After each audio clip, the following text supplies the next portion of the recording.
À Porto Rico, tout le monde n'est pas pour l'annexion avec les États-Unis selon le leader du mouvement de l'État national souverain de Borinquen, non indigène de l'île de Porto Rico, NDLR. L'initiative législative portant sur une éventuelle annexion de l'île aux États-Unis va à l'encontre de l'opinion de la majorité des Portoricains.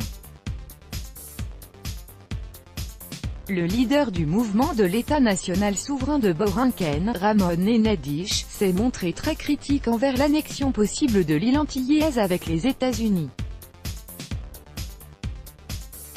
Le mouvement a envoyé une lettre de protestation au Congrès américain contre le projet de loi de 51e État que pourrait prochainement devenir Porto Rico. Selon les adhérents de l'État national souverain de Borinquen, l'initiative législative va à l'encontre de l'opinion de la majorité des Portoricains, ce que rapporte RT.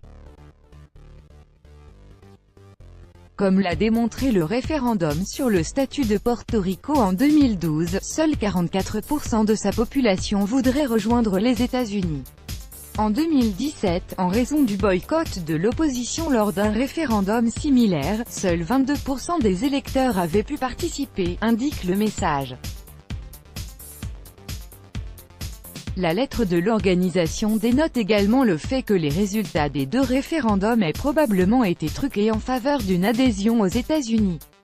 Fin juin, le Congrès américain avait présenté un projet de loi sur l'adoption de l'île de Porto Rico en tant qu'État. Si le document est adopté, toutes les lois concernant l'île seront abolies et le 1er janvier 2021 au plus tard, l'ensemble du territoire de Porto Rico sera proclamé 51e État américain. Pour rappel, Porto Rico est passé sous contrôle américain après la guerre hispano-américaine de 1898. Les habitants de l'archipel sont des citoyens américains, mais leurs droits sont limités. Ainsi, les Portoricains ne peuvent pas voter pour le président américain ni ne peuvent soumettre au Congrès plus d'un représentant.